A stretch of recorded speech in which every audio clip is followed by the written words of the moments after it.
নমস্কাৰ বন্ধু বান্ধৱীসকল, আপোনালোকক আমাৰ ইউটিউব চেনেলত আজিবোৰ টেকনলজিৰে স্বাগতম জনাইছোঁ। বন্ধু বান্ধৱীসকল, প্ৰতিদিনৰ দৰে আজিও সন্ধিয়া 8 টকা গুৰুত্বপূৰ্ণ খবৰ আপোনালোকৰ বাবে লৈ আহিছোঁ। এই খবৰকেইটা আপোনালোকৰ বাবে বহুতে গুৰুত্বপূৰ্ণ, গতিকে ভিডিঅ'টো স্কিপ নকৰাকৈ প্ৰথমৰ পৰা শেষলৈকে চাই থাকক। আৰু যদিহে চেনেলটো নতুনকৈ আহিছে, চেনেলটো ছাবস্ক্ৰাইব কৰি কাষত থকা বেল আইকনটো প্ৰেছ কৰিব। আৰু ভিডিঅ'টো আৰম্ভ কৰাৰ আগতে এতিয়ালৈকে যি ভিডিঅ'টো লাইক কৰা নাই, লাইক কৰি দিব আৰু শ্বেয়াৰ কৰিব নাপাহৰিব। তো বেছি পলম নকৰি আজিৰ ভিডিঅ'টো আৰম্ভ কৰিছোঁ, আহক। আজিৰ সন্ধিয়াতে বহুতে গুৰুত্বপূৰ্ণ এটা খবৰ লাগিছে। শীঘ্ৰেই হ'ব 6 জনগোষ্ঠীৰ জনজাতিকৰণ, 90% কাম সম্পন্ন হৈছে। গোলকগঞ্জ চেৰফাংগুৰি আটকুৰাছৰ শ্বহীদ দিৱসত মন্ত্ৰী হিমন্ত বিশ্ব শৰ্মাই মন্তব্য। ৰাজ্যত 6 জনগোষ্ঠীলৈ সুখবৰ কঢ়িয়াই অচিৰে জনজাতিকৰণ প্ৰক্ৰিয়া সম্পূৰ্ণ হোৱাৰ কথা প্ৰকাশ কৰিছে ৰাজ্য চৰকাৰৰ জ্যেষ্ঠ মন্ত্ৰী ডক্টৰ হিমন্ত বিশ্ব শৰ্মাই। আজি চেৰফাংগুৰিৰ কলবাৰীত অনুষ্ঠিত আটকুৰাছৰ কেন্দ্ৰীয় শ্বহীদ দিৱসত উপস্থিত থাকি এই কথা ঘোষণা কৰিলে মন্ত্ৰীগৰাকীয়ে। শ্বহীদ দিৱস অনুষ্ঠানত ভাষণ প্ৰসংগত মন্ত্ৰীগৰাকীয়ে জনজাতিকৰণ সন্দৰ্ভত কয়, জনজাতিকৰণ এক জটিল বিষয় আৰু দীঘলীয়া আলোচনাৰ পাছত এই প্ৰক্ৰিয়া আগবঢ়াই লৈ যাবলৈ আমি সক্ষম হৈছোঁ। প্ৰতিটো জনজাতীয় মূল সংগঠনৰ সৈতে আলোচনাত মিলিত হোৱাৰ পাছত শীঘ্ৰেই হ'ব জনজাতিকৰণ। এই প্ৰক্ৰিয়াৰ ক্ষেত্ৰত ইতিমধ্যে সম্পূৰ্ণ হৈছে 90% কাম। কোচ ৰাজবংশী জনজাতিকৰণ সন্দৰ্ভতো মন্ত্ৰীগৰাকীৰ মন্তব্য, এই সংগ্ৰামখন অতি সোনকালে শেষ হ'ব। তাক মই আশা কৰোঁ আৰু বিশ্বাস কৰোঁ। কোচ ৰাজবংশীসকলে নিজৰ ন্যায় পোৱাটো মই অন্তৰেৰে বিশ্বাস কৰোঁ।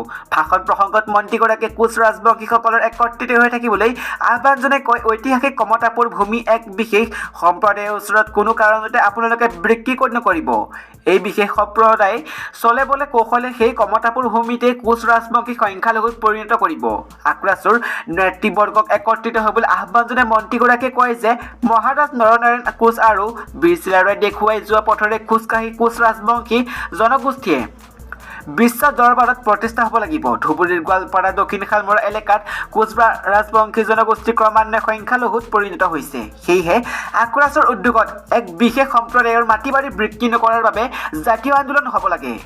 100 বছৰ পূৰ্বে দক্ষিণ শালমৰাৰ দৰে অঞ্চলবোৰত কোচ ৰাজবংশীৰ আধিপত্য আছিল, কিন্তু এতিয়া এই অঞ্চলতে সংখ্যালঘুত পৰিণত হৈছে।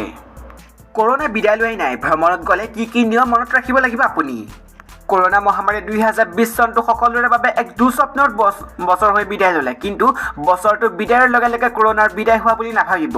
নতুন বছৰতেই কৰোনা আতংক বৰ্তমান। 2021ত যিসকল ভ্ৰমণ বিলাসী লোকে দেশৰ ভিতৰতে ভ্ৰমণ কৰিব বিচাৰে, তেওঁলোকে দেশৰ পৰ্যটন বিভাগে আৰোপ কৰা নতুন নিয়মসমূহ জানি থোৱা ভাল। কৰোনাৰ যিসমূহ লক্ষণ তাৰ ভিতৰত কোনো এটাৰ উপস্থিত যদি কোনো ব্যক্তি তাত থাকে, তেতিয়াহ'লে ভ্ৰমণ পৰিকল্পনা স্থগিত ৰাখিব লাগিব। ভ্ৰমণত যোৱাৰ পূৰ্বে ক'ভিড জাগ্ৰত পৰ্টেল নামত পঞ্জীয়ন কৰিব লাগিব। কোনোৱে যদি কেৰালালৈ গৈ 7 দিনতে বেছি দিন থকাৰ পৰিকল্পনা কৰে, তেতিয়াহ'লে নিজৰ খৰচত ৰাজ্য চৰকাৰে অনুমোদিত লেবলত কৰোনা টেষ্ট কৰাব লাগিব। ফেচ মাস্ক, চেনিটাইজাৰ ব্যৱহাৰ কৰিব লাগিব আৰু সামাজিক দূৰত্ব বজাই ৰাখি ভ্ৰমণ কৰিব লাগিব। পাব্লিক ট্ৰেন্সপৰ্ট ব্যৱহাৰ কৰিব নোৱাৰিব আৰু ভিৰ স্থানসমূহৰ পৰা দূৰত থাকিব লাগিব। বয়সীয়াল লোক, গৰ্ভৱতী মহিলা বা শিশুৰ সংস্পৰ্শত আহিব নোৱাৰিব। তদুপৰি ভ্ৰমণ চলি থকা সময়ত চৰ্দি জ্বৰ কাহ হ'লে চিকিৎসকৰ পৰামৰ্শ ল'ব লাগিব তথা কৰোনা টেষ্ট কৰাব লাগিব। সেইদৰে নিজে ব্যৱহাৰ কৰা যিকোনো স্থান বা সামগ্ৰী সম্ভৱ হ'লে লগে লগেই চেনিটাইজ কৰিব লাগিব। ইফালে ৰাজ্য চৰকাৰৰ কৰ্মচাৰীৰ বাবে এটা বহুতে ভাল খবৰ ওলাই আহিছে। ৰাজ্য চৰকাৰৰ কৰ্মচাৰীয়ে মাঘ বিহুৰ উৰুকাত পাব বন্ধ। মাঘ বিহুৰ উৰুকাত এইবাৰ ৰাজ্য চৰকাৰৰ কৰ্মচাৰীয়ে পাব বন্ধ। অসম চৰকাৰে এই দিনটোত সীমিত বন্ধৰ ঘোষণা কৰিছে। 13 জানুৱাৰীত সীমিত বন্ধৰ ঘোষণা কৰিছে ৰাজ্য চৰকাৰে। উল্লেখ্য যে 4টাকৈ সীমিত বন্ধৰ তালিকাত অন্তৰ্ভুক্ত কৰা হৈছে মাঘ বিহুৰ উৰুকাৰ বন্ধ। ইফালে 3 জুলাইত অনুষ্ঠিত হ'ব JEE এডভান্স পৰীক্ষা, অসমীয়া ভাষাতো দিব পাৰিব। JEE মেইনছ পৰীক্ষা শিক্ষাৰ্থী সকাহ চৰকাৰে ঘোষণা কৰিলে বিশেষ ৰেহাই। দেশৰ 23খন IITত নামভৰ্তি কৰাৰ বাবে ৰাষ্ট্ৰীয় পৰ্যায়ত সম্পন্ন কৰি অহা JEE এডভান্স পৰীক্ষা চলিত বৰ্ষৰ 3 জুলাইত অনুষ্ঠিত হ'ব। আজি কেন্দ্ৰীয় শিক্ষামন্ত্ৰী ৰমেশ পোখৰিয়াল নিশাংকই এই কথা ঘোষণা কৰিছে।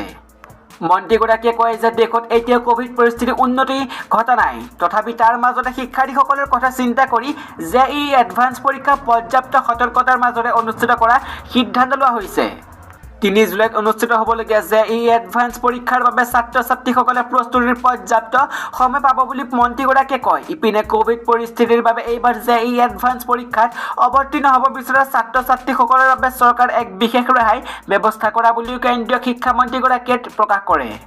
তেওঁ কয় যে পূৰ্বে জেই এডভান্স পৰীক্ষাত অৱতীৰ্ণ হ'বলৈ ছাত্ৰ ছাত্ৰীসকলে দ্বাদশ শ্ৰেণীত কমেও ৭৫% নম্বৰ পোৱাটো বাধ্যতামূলক আছিল কিন্তু এইবাৰ কোভিড পৰিস্থিতিৰ বাবে জেই এডভান্স পৰীক্ষাত বহিবলৈ ছাত্ৰ ছাত্ৰীয়ে দ্বাদশ শ্ৰেণীৰ পৰীক্ষাত কমেও ৭৫% নম্বৰ পোৱাটো বাধ্যতামূলক নহয় বুলি মন্ত্ৰী নিশাংকই জানিবলৈ দিয়ে চৰকাৰৰ এনে পদক্ষেপৰ ফলত এইবাৰ জেই এডভান্স পৰীক্ষাত দ্বাদশ শ্ৰেণীত কমেও ৭৫% নম্বৰ নোপোৱাসকলে অৱতীৰ্ণ হোৱাৰ সুবিধা পাব তেওঁ লগতে কয় যে জেই মেইন 2020 যিসকলে যোগ্যতা অৰ্জন কৰিছিল কিন্তু কোভিড পৰিস্থিতিৰ বাবে উক্ত পৰীক্ষাৰ দ্বিতীয় পৰ্যায়ত অৱতীৰ্ণ হ'ব পৰা নাছিল তেওঁলোকেও জেই এডভান্স পৰীক্ষাত বহিব পাৰিব বিগত বৰ্ষত কৰোনাতংকৰ মাজতে ২৭ ছেপ্টেম্বৰৰ দিনা জেই এডভান্স পৰীক্ষা অনুষ্ঠিত কৰা হৈছিল এতিয়াৰে পৰা জেই মেইনছ পৰীক্ষাৰ অসমীয়াকে ধৰি ১৩টা আঞ্চলিক ভাষাত অনুষ্ঠিত কৰা হ'ব বুলি কেন্দ্ৰীয় শিক্ষামন্ত্ৰীগৰাকীয়ে প্ৰকাশ কৰিছে ভোগালী বিহুৰ উৰুকাৰ দিনটোক সীমিত বন্ধৰ বাবে ঘোষণা কৰিছে ৰাজ্য চৰকাৰে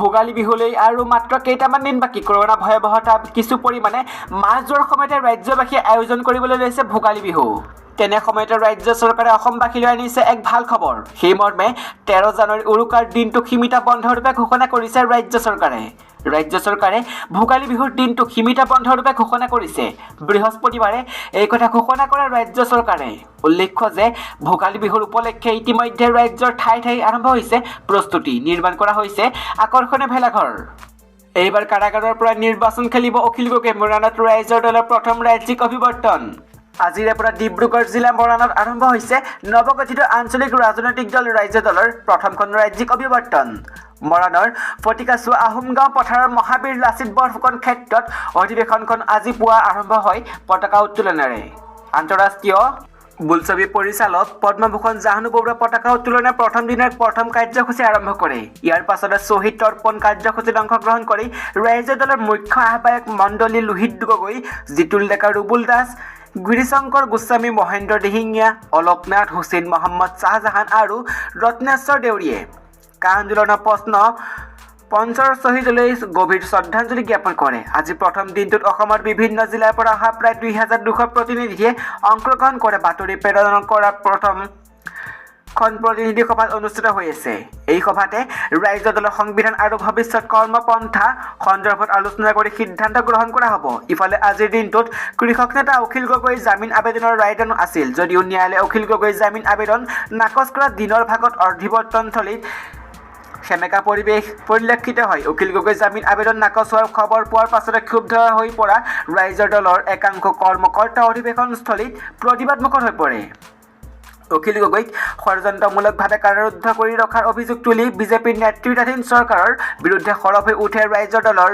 কৰ্মকৰ্তাসকল অভিৱৰ্তনস্থলীত উপস্থিত থকা ৰাজ্য দলৰ অন্যতম নেত্ৰী জনপ্ৰিয় অভিনেত্ৰী জেনিফা ৱাহিদে প্ৰতিক্ৰিয়া ব্যক্ত কৰি কয় যে এজন অখিল গগৈক কাৰাৰুদ্ধ কৰি বিজেপি চৰকাৰ ৰাজ্য দলৰ শক্তিক বাধা দিব নোৱাৰে এখন প্ৰগতিশীল অসম গঢ়াৰ বাবে ৰাজ্যৰ দলৰ প্ৰতিজন কৰ্মকৰ্তাই নিস্বাৰ্থভাৱে সংগ্ৰাম কৰি যাব অভিৱৰ্তনস্থলীত উপস্থিত বীৰ লাচিত সেনাৰ শৃংখল চলিহা চৰকাৰৰ ভূমিকাক তীব্ৰ প্ৰতিক্ৰিয়া ব্যক্ত কৰে অখিল গগৈ কাৰাগাৰত থাকিলেও ৰাজ্য দলৰ নিষ্ঠাৱান কৰ্মীসকলে দুগুণ উৎসাহেৰে দলটোক আগুৱাই নিব বুলি অভিহিত মত ব্যক্ত কৰে ২০২১ চনৰ নিৰ্বাচনত শিৱসাগৰ সমষ্টিৰ পৰা প্ৰতিদ্বন্দ্বিতা কৰি অখিল গগৈ বিপুল ভোটত জয়লাভ কৰিব বুলি দাবী কৰা শৃংখলে আনহাতে অভিৱৰ্তনস্থলীত উপস্থিত থকা ৰাজ্য দলৰ নেতা কমল কুমাৰ মেধি আৰু কৃষক নেতা ধৈৰ্য কোঁৱৰে ফেচিত বিজেপি চৰকাৰে ষড়যন্ত্ৰমূলকভাৱে অখিল গগৈক কাৰাৰুদ্ধ কৰি ৰখাৰ অভিযোগ কৰে বিজেপিৰ অভিসন্ধি কেতিয়াও সফল নহ'ব বুলি উল্লেখ কৰি দুয়োজনে নেতাই দুগুণ উৎসাহেৰে ৰাজ্যৰ দলত ২০২১ত বিজেপিক প্ৰতিহত কৰি চৰকাৰ গঠন কৰিবলৈ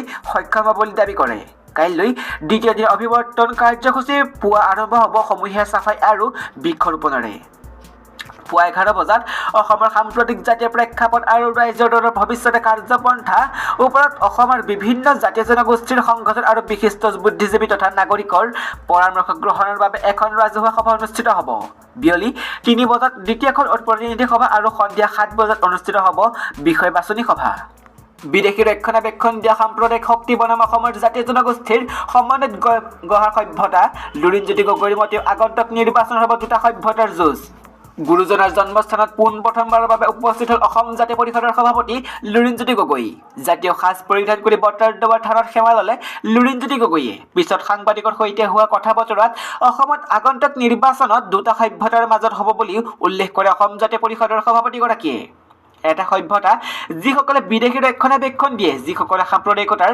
বিষবাষ্প অসমত ৰোপণ কৰিছে, আৰু আনটো সভ্যতা হ'ল অসমৰ বিভিন্ন জাতি জনগোষ্ঠীৰ সমন্বয়ত গঢ়ি উঠা সভ্যতা।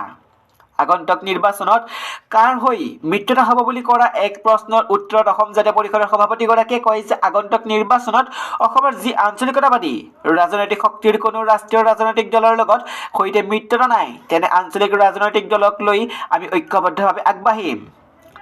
আঞ্চলিক শক্তিয়ে ৰাজ্যৰ 126টা বিধানসভা সমষ্টিত প্ৰাৰ্থীয়ে থিয় কৰাব বুলি মন্তব্য কৰে লুৰিণজ্যোতি গগৈয়ে।